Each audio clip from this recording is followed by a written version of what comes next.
Hola, soy Mauricio José Schwartz y esto es El Rey va desnudo. La primera vez que vine a España en 1992 a presentar mi primera novela policíaca a la Semana Negra de Gijón, alguien me invitó, un querido amigo, me invitó a una mesa redonda a medianoche que se llevaba a cabo en un municipio cercano, le llamaban Las Noches Lunáticas.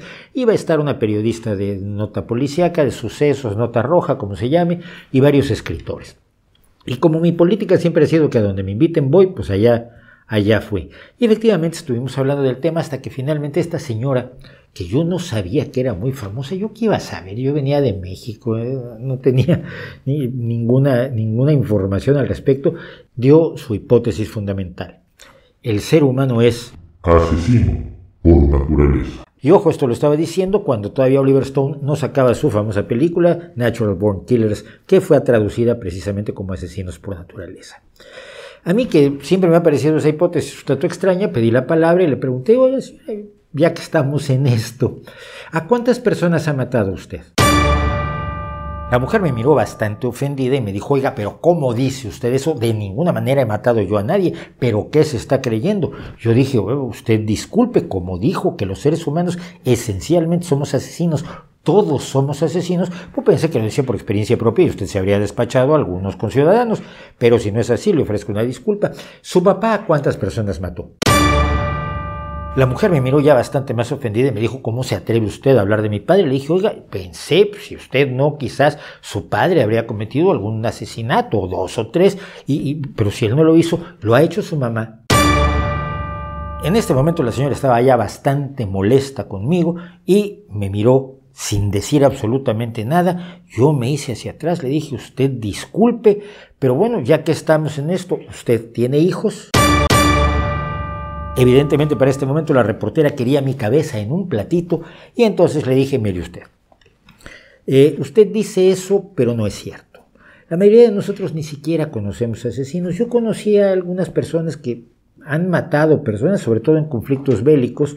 Conocí a un veterano de la Guerra Civil Española, a un miembro de la resistencia holandesa, a algún guerrillero latinoamericano por allí, y a 2 personas que uno de ellos probablemente fue el asesino del secretario de Trotsky, al que se llevaron después del primer atentado contra Trotsky que encabezó el pintor David Alfaro Siqueiros en una operación absolutamente ridícula, donde un comando de tipos borrachos dispararon 400 tiros y no le pegaron ni al mundo. Aquello fue verdaderamente un desastre de atentado.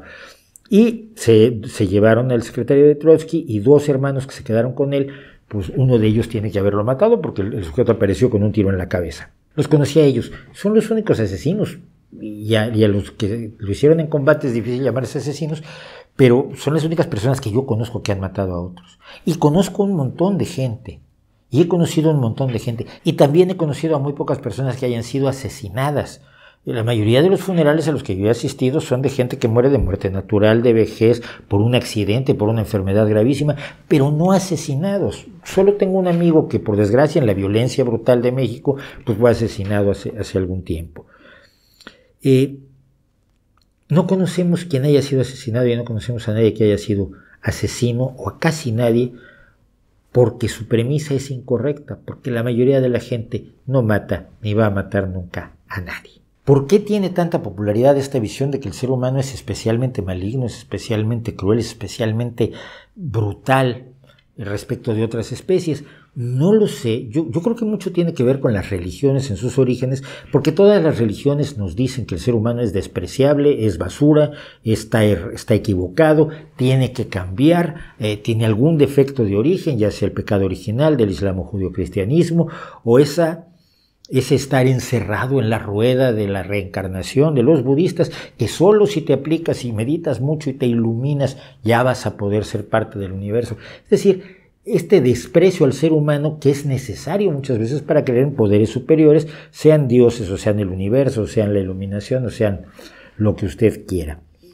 Pero también lo han recogido con enorme alegría grupos sociales y políticos que encuentran alguna ventaja, algún alguna satisfacción en la idea de que los seres humanos somos esencialmente despreciables, incluso algunos en la idea de que el ser humano debería desaparecer de la Tierra y esto sería mejor de alguna manera. Ciertamente el ser humano como especie tiene un historial violento, ha estado envuelto en guerras continuamente, pero la mayoría de las poblaciones no participaban en las guerras, la mayoría seguían siendo campesinos, seguían siendo artesanos, seguían siendo gente normal, común y corriente, que muchas veces eran víctimas, eso sí, de los ejércitos y las atrocidades del enemigo o a veces hasta del ejército propio.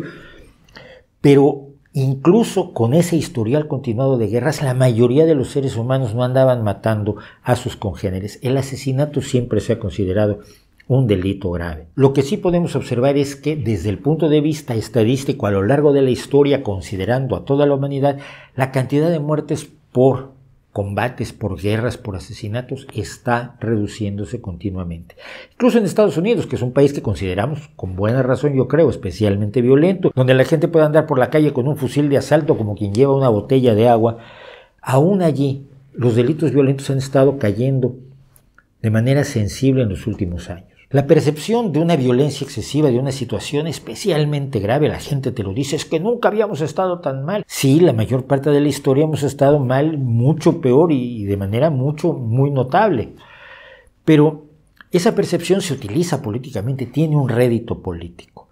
Y ese rédito político perpetúa aquellos mitos que yo creo que son originalmente religiosos. Incluso los malos, las personas malvadas, las personas que matan gente, Al Capone, por ejemplo, mató a un montón de gente, buscan la forma de sentirse buenos. Son muy raros los que son malvados de cómic, así tipo Thanos, de la destrucción por la destrucción misma. Generalmente los violentos tienen algún interés que se puede satisfacer y con el cual terminar la violencia. Al Capone, cuando se produjo la Gran Depresión en Estados Unidos, puso una cocina donde le daban sopa, café y donuts a las personas que tenían hambre en este desastre económico que sufrieron los Estados Unidos con el crack de la bolsa. Y Al Capone se sentía buena persona. Ven, yo primero que nada doy un servicio a la gente que quiere alcohol, le suministro ese alcohol que el malvado Estado no les quiere entregar y luego con ese dinero estoy dándole de comer a los hambrientos. Debo ser un tipo estupendo. Pero el mal existe, ciertamente existe el mal, ciertamente existe gente enormemente malvada. Yo me he interesado por los asesinos seriales, por las personas que son capaces de carecer totalmente de empatía, de no darle importancia alguna a los sentimientos de otros. Y empatía es una cosa que tenemos en los seres humanos como una de nuestras características esenciales. Antes de ser asesinos somos empáticos. Si vemos que alguien pisa a un cachorrito y el cachorrito chilla y llora, vamos a ver qué le pasó, tratamos de extinguir su dolor, tratamos de ver que la patita esté bien, que aquello no empeore, porque sentimos profundamente una sensación de empatía, de que ese dolor lo estamos haciendo propio. Y no solo lo hacemos con los animales, lógicamente lo hacemos con los seres humanos de manera continua. Yo nunca he visto que alguien resbale en la calle, caiga y otro se acerque, lo patee o lo escupa. Lo que siempre he visto, y he visto caer unas 8 o 10 personas en la calle, realmente además gente mayor, la gente se acerca a tratar de ayudarlos, siempre. De hecho, muchas veces hay que intervenir y decirles, oiga, no lo levante. Yo sé que el primer impulso es levantarlo, pero esto tiene el problema de que puede, si se ha fracturado algo, pues puede causarle un daño enorme. Espere, si no se puede levantar solo, a que llegue la ambulancia. Pero la primera reacción que tenemos es la de ayudar. Cierto que no podemos ser empáticos con todas las desgracias y con todo el sufrimiento de este mundo. Y muchas personas usan esto como un argumento.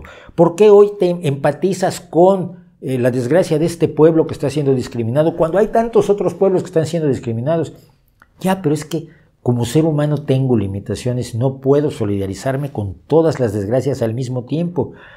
Las circunstancias van cambiando y voy aplicando mi solidaridad y mi empatía a las distintas cuestiones que me van apareciendo por motivos históricos, por los propios medios de comunicación, por obras de arte en muchos casos.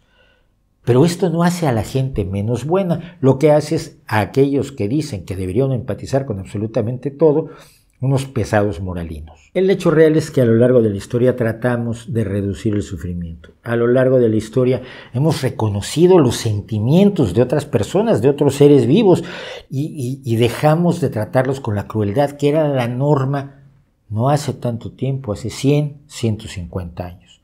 grupos étnicos que se consideraban despreciables y que hoy sabemos que son nuestros iguales y tratamos como iguales y tratamos además de luchar porque otros los traten como iguales cuando resulta que siguen viviendo en un estado mental de hace 100 o 150 años. Los racistas, los sexistas, las personas que persiguen a otros por ser homosexuales, lesbianas, transexuales, bisexuales, whatever. Hemos crecido en empatía a lo largo de la historia y vamos a seguir y esperamos seguir creciendo en empatía. Tratamos de luchar contra el sufrimiento, tratamos de combatir el sufrimiento. Y ahora, por favor, no digan, es que Mauricio dice que no hay violencia, Mauricio dice que si esto ya está resuelto, y Mauricio dice que ya no hay ni guerras, que todo está muy bien, es que él es un optimista de estos locos que creen que ya no hay nada que hacer. No, hay que seguir esta línea que podemos ver de mejoría de nuestra capacidad moral a lo largo del tiempo. Y hay mucho por hacer, pero no podemos negar lo mucho que hemos avanzado en ese sentido, y no podemos negar el hecho mismo de que seguimos, la mayoría de nosotros, sin matar ni querer matar a ninguno de nuestros congéneres. ¿Usted se ha planteado alguna vez matar a alguien? No me refiero a esto que decimos que lo usamos de manera casi irresponsable. Yo lo mataría, es que a ese tío hay que matarlo. Pues yo no sé por qué no lo han matado. Yo lo mato. La palabra no significa nada. Al contrario a las personas que creen que las palabras, crean la realidad, y eso no, la palabra no significa nada. ¿Usted ha pensado alguna vez realmente en matar a alguien? No me refiero a, por ejemplo, matar a alguien que está tratando de causarle un daño horrible a otras personas, casi en un acto heroico, matar a Hitler. No, matar a alguien simple y sencillamente porque sí, porque le antipatiza, porque sería bonito verlo morir. No, la gran mayoría de nosotros eso, si alguna vez ha pasado por nuestra mente, decimos, no, a ver, tampoco es para tanto. El viejo estudioso de la conducta Konrad Lorenz utilizaba un ejercicio mental, un experimento mental para esto. Si uno le dice a alguien que apretando un botón va a matar a 1000 personas, probablemente hasta apriete el botón porque no siente realmente que hay 1000 personas allí. Si uno le dice que tome un avión y bombardee una ciudad donde probablemente puede haber gente y va a matar a 1000 personas, le cuesta un poco más de trabajo, necesita motivaciones bélicas, motivaciones nacionalistas, motivaciones de defensa contra el mal, en fin, ya es más difícil. Si usted le da un arma de fuego y le dice que mate a 1000 personas disparándoles uno por uno, se vuelve muchísimo más difícil. Si les da un cuchillo y le dice que acuchille a 1000 personas, todos los mecanismos innatos que nos hacen una sociedad que soporta y tolera a las personas a nuestro alrededor hacen prácticamente imposible que alguien haga eso. Y si uno les dice, mata a esta persona, ya no a 1000, mata a 5 personas con las manos, 5 desconocidos, arráncales la tráquea o algo así de terrible, muy pocas personas en el mundo lo van a hacer. Y probablemente hayan tenido que ser profundamente entrenadas en la violencia, en el odio y en el desprecio a otros seres humanos para hacerlo. Tenemos, como parte de lo que somos también a nivel emociones y comportamiento, como resultado de la evolución, tenemos inhibiciones para hacerle daño a las personas a nuestro alrededor. Yo, por otro lado, y lo decía en el vídeo de hace 6 años del malvado ser humano, me acuerdo de que somos la especie de Bach, que escribió la música más gloriosa que hay, que somos de la especie del Bosco, que hizo el Jardín de las Delicias, o de Leonardo da Vinci, que somos la especie de Nelson Mandela y de Florence Nightingale, pero sobre todo somos la especie de los héroes que no se proponían serlo.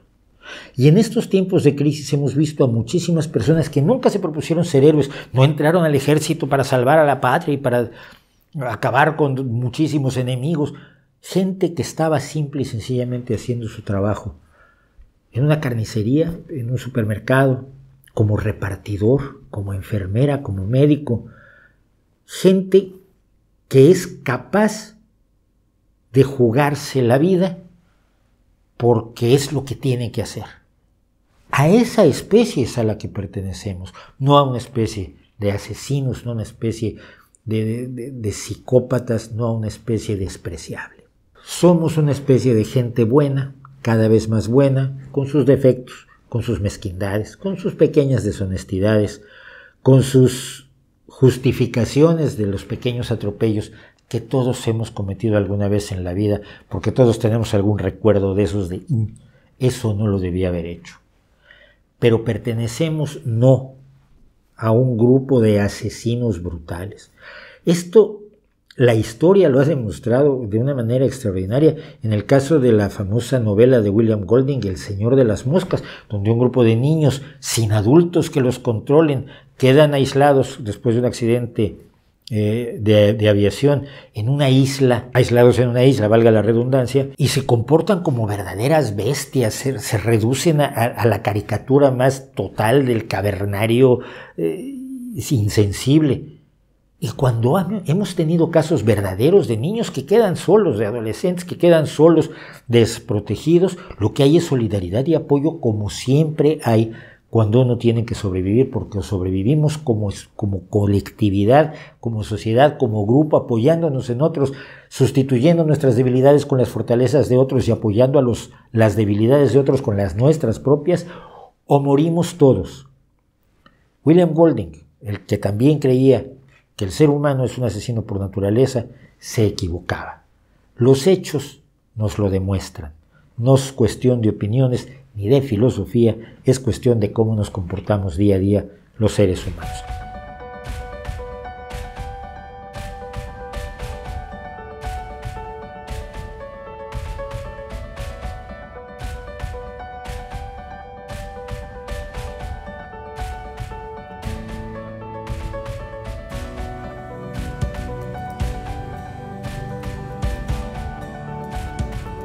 Cuando usted se encuentre a uno de estos misántropos profesionales que quedan bien en las charlas y en las tertulias y en los ensayos filosóficos diciendo que el ser humano es absolutamente despreciable, trate de recordarle que no es cierto. Que somos parte de una especie que tiene mucho de admirable, que tiene mucho de rescatable, que va mejorando, ha estado mejorando y seguirá mejorando. Y como dijo Antonio Machado, son buenas gentes que viven, laboran, pasan y sueñan, y en un día como tantos, descansan bajo la tierra. ¿No cree usted?